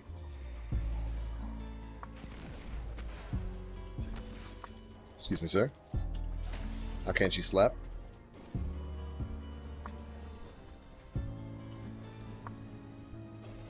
Oh. Hello, little Scion. Bloop. Bloop. This much taken radiation can't be healthy. Nonsense. There is no continuing danger from exposure to taken radiation. Incorrect, Azure. I will now list all 14 permanent debilitating effects. 14 permanent debilitating effects? Ugh. Yeah, no need for that. Assistant, Debilitating continue the effects. experiment. Make your way Really to the debilitating radiation effects. research Ugh. facility. They have done a Destiny loading time comparison between different gen consoles? Not yet. That Bungie won't do anything like that. That'll be content creators. Yeah. And it will be noticeable. Indeed it shall. It will be an M.2 versus a Rust drive. Mm-hmm. You do the math. It will be 20 to 30 seconds faster. Like, you see how quick stuff loads here on PC. Unless the locale is stored in memory, it will be insanely faster. Mm-hmm.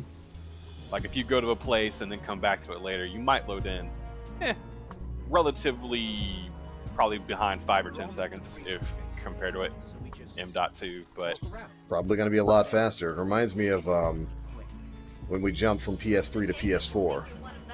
Like, wait, it doesn't take 25 minutes to open my menu? Whoa!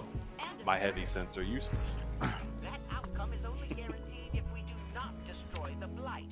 I remember popping heavy sense on PS3. It was bad, man. It was real bad. Having to sit there for so long. Alright, everybody, get into cover. Pop your synth.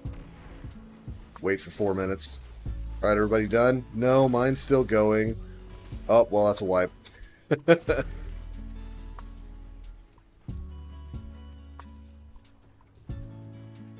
Am I done smelling this area?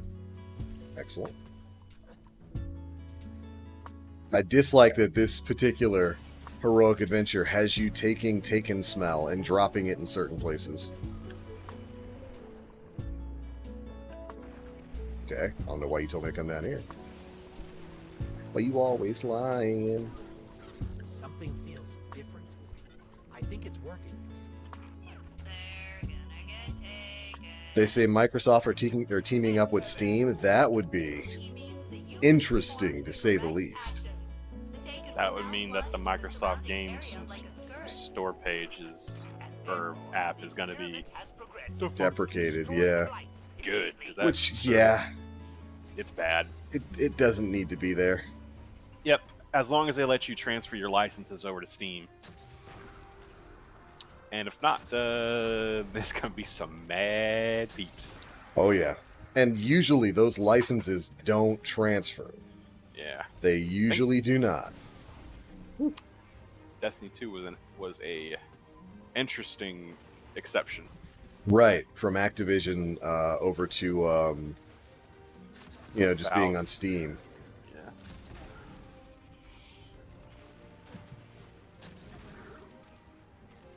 Yeah. Excuse me, sir, where's my blight? Oh, there we go.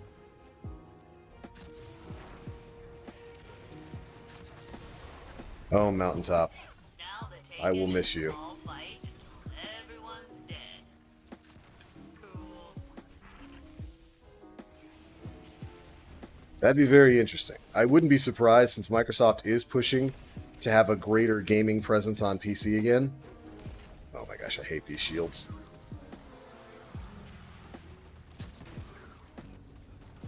Nah, have two Exos turn failsafe into twins. One for happy waifu and one for sad waifu. Getting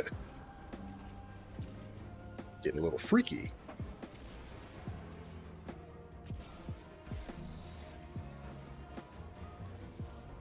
I hope Siva returns. Same here, man. I hope that Wrath of the Machine coming back. That did it. All the flights are gone. Except for the ones all across the solar system. That will continue to happen for eternity. Or at least until the sun burns out. That has not been scientifically Something I talked about, I think, on a stream last week is one thing I wouldn't mind seeing go away would be Taken. Like maybe after the Witch Queen, when we're done with that expansion next year, they just retire the Taken because it's like, okay, the last source of Taken, Curie is dead, Savathun is dealt with, nobody else knows how to make Taken, and we cleaned out the rest of them. I think it was already kind of a weird bit of a plot hole to go from Oryx is the one who knows how to take, thanks to his worm, to we killing Oryx, to, oh, never mind, actually, Curia was in the walls watching you. It knows how. It taught Savathun. Now everybody can take. I think maybe after we bop Savathun, they could probably just retire that enemy class. Please do. Please do. They're stinky. They are the most stinky. Alright, time to go do interference. And then I think after that, we'll call it quits. My stomach is, I don't know if you guys could hear it. It got really loud a couple minutes ago. My stomach started to growl. It's telling me it's munch time. It's better if you don't know when happy or sad wife is going to show up. That's why, you put them into twins. So you always know when happy or sad wife is coming.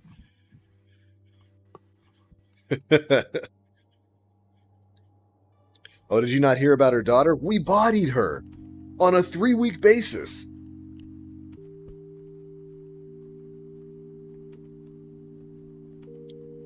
Stinky, stinky, stinky. These Hive are just so stinky. Let's turn up the dialogue for this, so y'all can hear if we hear Nokris.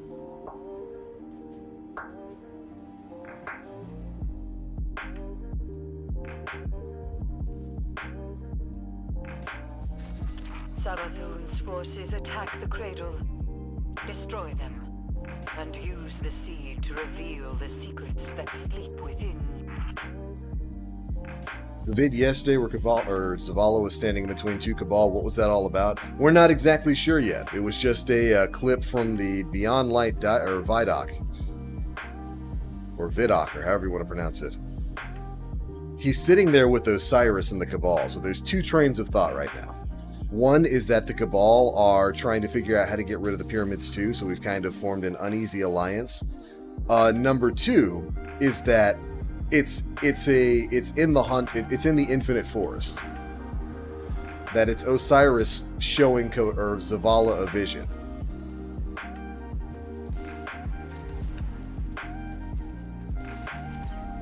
All right, I'm still on my solar subclass.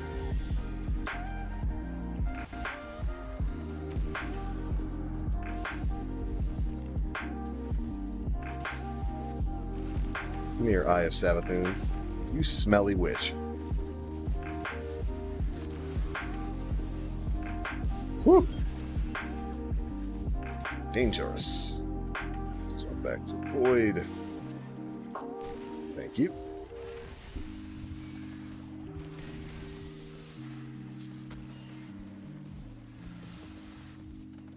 Excuse me, sir. I love this stupid bow. This is the best weapon in the game for PvE. Oh. Pretty good games for Plus this month.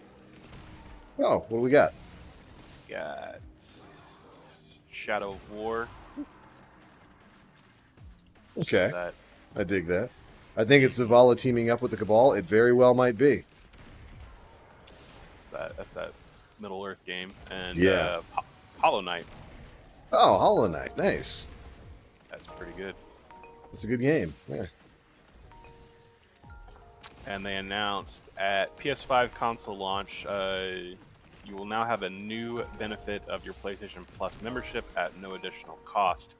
PlayStation Plus members will be able to enjoy a special new offering, the PlayStation Plus Collection. PS5 owners and PlayStation Plus Collection, or PlayStation Plus owners will be able to redeem and play a curated library of PS4 games that stuff like Arkham Knight, Bloodborne, Fallout 4, God of War, Monster Hunter World, Persona 5. Basically, it's Game Pass. Yeah, I was gonna say. You know what that is? Yep. That's Sony being scared of Microsoft. That's Sony being forced to do something they weren't planning on doing. They weren't planning on making the PS5 completely backwards compatible and all that. Why? Because they haven't had to do it with the PS4. Because we kind of proved we're willing to just purchase this nonsense from them with them doing the bare minimum.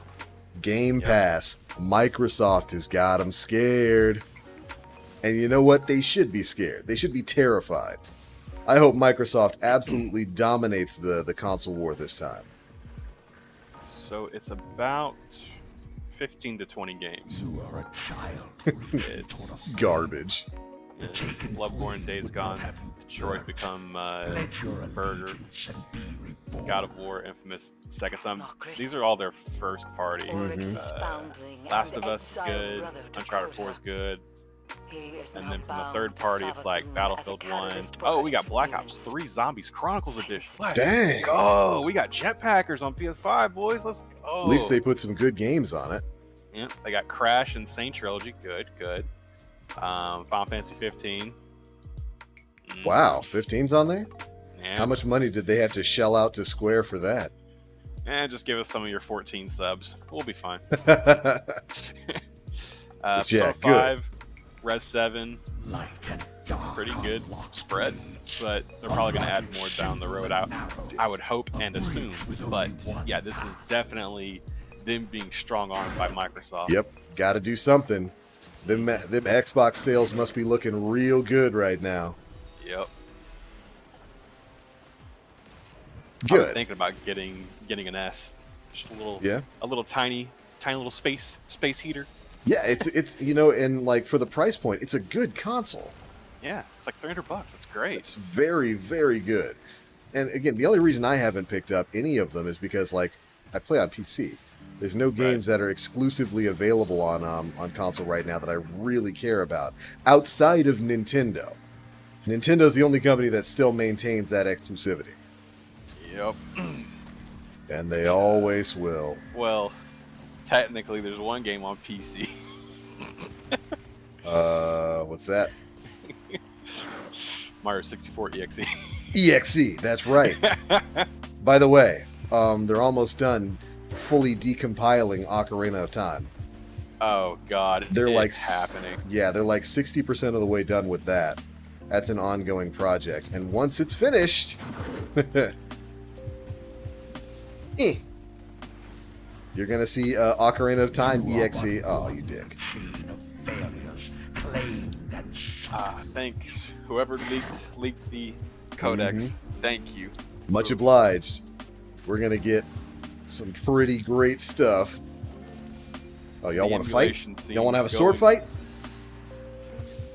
The emulation scene going forward for some of these old titles is going to be bar none. It's gonna be wild, dude.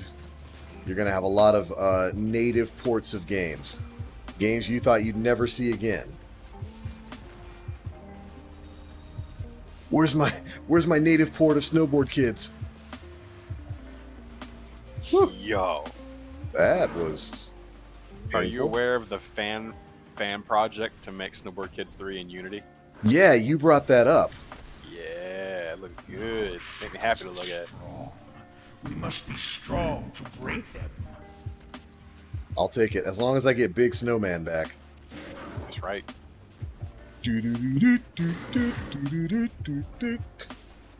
Hand it over. Enjoy this mountaintop experience, Nokris. This is what Destiny 2 has smelt like for the last year. Just mountaintop spam. Ew, ogres. Ah! It's gonna sit here and chill for a little bit. Bloop. Yo, stay busy. Good to see you, man. This is my man. Haven't seen you stream in a while. Good to see you're up. Hey, good to see you too, brother. Yo, Mayday. That is absolutely what Sony was looking like. Like, uh-oh. Sony did, or Microsoft did what? There, gets rid of all the ads. We can focus on the big targets. I'm gonna play me some Division 2 in the next couple days. I haven't played that in a while. I'll join you for that. Okay. Go look My and see builds what. are probably washed. Oh, absolutely. There's been a couple updates since then. Headbutt. Oh my gosh, Sean. Breaking news. Mm-hmm. No Man's Sky will be available at on PS5 and Series X at launch. We're Dang! saved. We're saved. We're saved. They've saved the console. I still haven't even played No Man's Sky. I want to. Neither have I. Did I just... Dang it. I saboed myself with Mountaintop. As is customary. Don't disappear, don't disappear, don't disappear, don't disappear. Thank you. Oh, come on. You can give me some forward-moving momentum with this. What happened to the days of artifact skating? Relic skating. After hours of testing, we are excited to share that all Xbox 360 and One games are playable on Xbox One currently. What? On Xbox One? Yeah, on Xbox One. So What? maybe... I'm assuming this is from a modder. All Xbox, so basically all Xbox family games outside of the, the next gen are Yeah. playable on Xbox One? Yep. Come on. Come on, baby. How do you argue against that? That's from the director of project management at Team Xbox. Come on, man. Sony, Sabathoon, you better step up. That's kind of a flex. Like you could That's- just buy a one for like dirt cheap. Play all your old Like, titles. what's that? Oh, you don't have the money to spend on a Series S or a Series X? No worries, my friend. You remember all those old Xbox games you've got? If you've got an Xbox One, you can just play all of them right now. That is a major flex. Because there's no reason, I have argued since the PS3, there is no reason for Sony's consoles to not be backwards compatible outside of the fact that they didn't have to be. That Sony said, hey, we're the king of the market right now. We don't have to be backwards compatible. People are going to pay top dollar. They're going to pay, what was the original price for the PS3? Like $700? For the 40 gig model. Yeah. People are going to pay $700 either way to not play their old games. It is as we once said. I remember paying $700 for 40 gig. It was bad. It was awful. And then the 360 is like, hey, take this 120 gig for like $5. But where the light takes, the dark gives. Yeah. No longer. And that was only for the launch PS3s too. Yeah, it was bad. Yeah, that you could play select PS2 games, select ones. In darkness there is no Gross. strength, Absolutely Bad. gross. only victory, That's one good thing about the Wii. only life. You play old GameCube games. Will watch you upon your That generation was good for Nintendo. It was. The Wii generation was kind of what brought them back. Gosh, I love that cutscene at the end there, where you go and you hear from the pyramids one more time. It's cool. We've got some interesting stuff coming up in Beyond Light, baby. Oh, did you hear about the fridge? The Xbox fridge? Yes. Yeah. I found that hilarious because there were a couple critics calling the Series X. It looks like a fridge. So they're It's like, all right, well, we'll just here's your X my life fridge. now. Good. That's how great. embrace the meme. Hmm. What if we are not the only ones to whom the darkness speaks? Oh yeah, Darkness is talking to everybody, Eris. Darkness be spreading its cheeks for everybody, for all the homies. There we go. This message denotes Interference a complete. continued inevitable movement. Falling would be a suitable Eris, translation. I don't know what fragrant, Though the what outcome here is lady not fragrance you're necessarily using, but negative. smells The good. die is cast. You said about As the Eris? light from I a did. distant star takes What? time to reach our eyes. What? Oh, an event we Bulgaire. cannot yet perceive Oh, is yeah. already Okay. occurred. Her feminine wash is very alluring.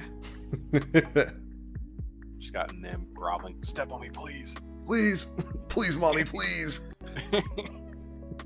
The meme that did not remain a dream. Yeah, and that, that's what you do. If you're in marketing, that is exactly what you do. You embrace the meme. And they did it. They made the Xbox fridge, and I want one, but I'm not rich enough to have one. Are you getting Xbox Series S, X, or PS5, or sticking with PC? Definitely sticking with PC. I like the advancements that a lot of these consoles have made, but at launch, right now, I don't see anything on them that I want to play enough to buy them. Maybe when God of War comes out, maybe when something comes out on Xbox that just drags me to it. But as of right now, there's nothing really on there that I need. Dang. Sorry I popped your ball, my dude. Look at this man in his full vampire outfit. I dig it. That's a good look. That's a good look, and I want this armor set, or this ornament set, but I refuse to pay $15 for it. Like, absolutely not, Bungie. A big hello from Scotland. Dude, what's up, man? Hello to you, too. Let's see, where is that armor set? Look at this. 6,000 bright dust or 1,500 silver. That's $15. That's more than the price of this season. Not worth. It's a good looking armor set. I love it, man. I love this armor set. Got little fangs on the vampire warlock helmet. You got the Dio Brando jacket on. It's great. But I can't pay that much money for it. Absolutely not. Can I have an Xbox Series mini fridge, please and thank you? Simp for you? Dude, I would take a mini fridge. Look, I have never accepted a sponsorship on this show. I will state right now, I will happily accept an Xbox sponsorship for them to send me a Series X mini fridge that I can keep sparkling ice in. Let's get two birds with one stone here. I will take sponsorship from Sparkling Ice and from Xbox if they send me free sparkling ice and, of course, a mini fridge themed after the Xbox Series X. I'd love that. You know what this surgence from Microsoft reminds me of? What's that? AMD. Yeah, dude. Yeah, absolutely. It's very much like AMD's rise to prominence, where they came from a distant second place, just not really being a contender at all in the high end CPU market, to being the name of the game. Like, they are the king of it right now. They have single-handedly just completely revamped the PC market, and good. It needed to happen. Intel was lazy. Intel was greedy. The marginal performance jumps from generation to generation, still Yeah. charging full on value. Full value for very, very basic increases of performance. So I'm really happy. Since AMD started doing that, you see in this current generation of GPUs, NVIDIA took that philosophy as well, and just had a ginormous jump in performance and said, we can do that. I think they were spooked. I think they were too, but I think they also just said, we'll make the best product we can and give it to our consumers, and if they buy it, cool. If not, well, we tried. And you see it sold out of pretty much everywhere. Everywhere. Everywhere. The 3080s and 3090s are sold out pretty much everywhere, and they're great increases of performance over the previous generations. Popping these dumb things. Now AMD's flexing on everyone. Yeah, saying, all right, NVIDIA, now you get yours. And NVIDIA is just spooked like, no. Yeah, popping. I will pop you. And it's good, because you know who wins in all of this? It's not AMD. It's not NVIDIA. It's you. Us. It's the consumer. You are winning throughout this ongoing war of value. Like these new AMD GPUs that are actually showing top-end in-game performance. What does it mean? It means NVIDIA is going to have some competition, going to have to start lowering some prices or else they lose market share. And I'm sure they'll hold on for a while. But the market catches up. The only downside of all this is that you're going to have to upgrade your system a little bit more frequently. Because of the big jumps in tech, you're going to have to upgrade your system once every maybe 3-4 years, whereas before you could ride it out 5 or 6 even, sometimes for Intel. You just ride it out. It's a good thing. It is overall going to be a great thing for the market, and I cannot wait to get my hands on it. The era of the quad core is well behind us at this point. Yeah, I would agree. I 100% agree. More threads. It's 8 core minimum. Well, I mean, six is good enough. Let's not front. Six is good enough. Mm-hmm. But I say 8 core minimum. 16 cores is what I'm rocking. 16 cores, 32 threads. Process everything. By the way, Outlaw J, thanks so much for the YouTube Super Chat donation. Says, get the armor, bro. You deserve it. Also, I missed the VOG raid you streamed. I hate that I missed it. We'll be having more. I'm looking to make that a more regular thing. We may even go back to doing it like once a week. Absolutely will be happening again this week. Thanks for the $15, bro. I'll get that armor just for you. Much obliged. Dang. Got me sitting back thinking about getting a sponsorship by Sparkling Ice. I would love that. Send me your newest flavor. I will review it here live on the show. It's funny, I've actually got a shipment of Sparkling Ice getting delivered today. Big old variety pack coming. I can see it now. You're gonna tux. You got the webcam on. You pour the sparkling ice into a wine glass. Fireplace going in the back. Refined. Yes, excellent. Inspired. By that same French excellence. That will absolutely be me. 100%. With my finest glass of sparkling ice, kiwi strawberry. It's got a rather earthy tone to it, yes. Look, somebody, I don't know if Sparkling Ice has social media presence. Get out there, get at them, tell them, sponsor the Black Link. I will happily shill your products. Well, all right, ladies and gentlemen, I do believe that about brings us to the end of today's live stream. Look at all these night watches that I got. Dang, I'm sitting here trying to get me some gnawing hungers before the end of the season, and it just wants to give me Night Watch. Granted, I like Night Watch. It's a good scout rifle, but come on, son. Come on, son. It's almost like it's trying to tell me something about that incoming Amos's change to scouts. Ooh, this one's pretty good. Let's see. Stability, yeah. Outlaw, moving target, and multi-kill clip, that's a keeper too. Remind me to keep this one. Definitely going to keep that one.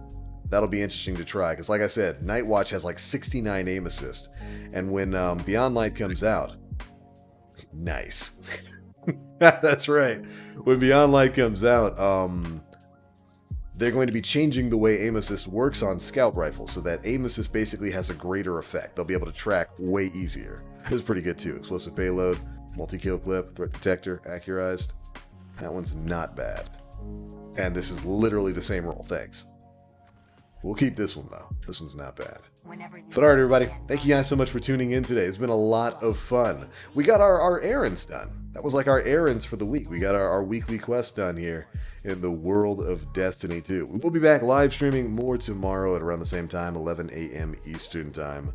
Might do some Destiny 2, might do some Monster Hunter World. I haven't quite decided what game I want to play. Who knows? Maybe I'll surprise you and we'll go back and play some Call of Duty or something. I do have Black Ops 3 up to date, Jonathan, so whenever the goon session and that happens, I'm ready to rock and roll. So whatever we're playing, we'll be back again tomorrow, 11 a.m. Eastern time. Thank you guys so much for tuning in today. These have been a lot of fun. This is our second week back live streaming. And I'd say they've gone pretty darn well. It's all thanks to you guys.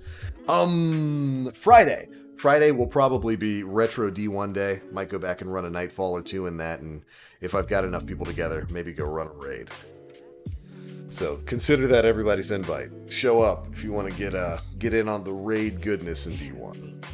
But alright, I'm out for now. Thank you all so much for watching. To all the new follows, all the new subs, thank you guys so much for the support, and of course the no-nos and that kind of stuff. Welcome to the Frosty Stream team. I love your faces. Can't wait to get back to this tomorrow. Alright, I'll catch you guys later. As always, I am the Black Link. Guardian stay frosty. Oh! Next time, tomorrow's stream, there's going to be a new ending theme here. It's glorious, but I didn't have it set up today. So soon. It's reset time, yay. Bye, everybody. Although, actually, hold on. Before we get on out of here for real, we got a few people here. Why don't we go raid somebody? Y'all good with that? Y'all good with raiding some homies? Let's see, who's on? Who is on? Bethesda is live right now? They're having a Fallout 3 birthday stream? Oh, speaking of them, so they're having a Fallout sale on Steam this past week. Right. And coincidentally enough, it's the same week that Outer Worlds comes to Steam. Oh, jeez. And you want to know what game is absent from their Fallout sale? New Vegas? Correctamundo, Chief. Disgusting. I was looking at that the other day. I was like, oh, I see what you're doing, Bethesda. I see what you did there. All right. That's gross. That's pretty gross. How dare they? How dare they exclude New Vegas from that live stream? Yep. They know what they're doing. But all right, everybody, send in that raid. Go show some love. Connie, big stuff. What a bunch of scumbags.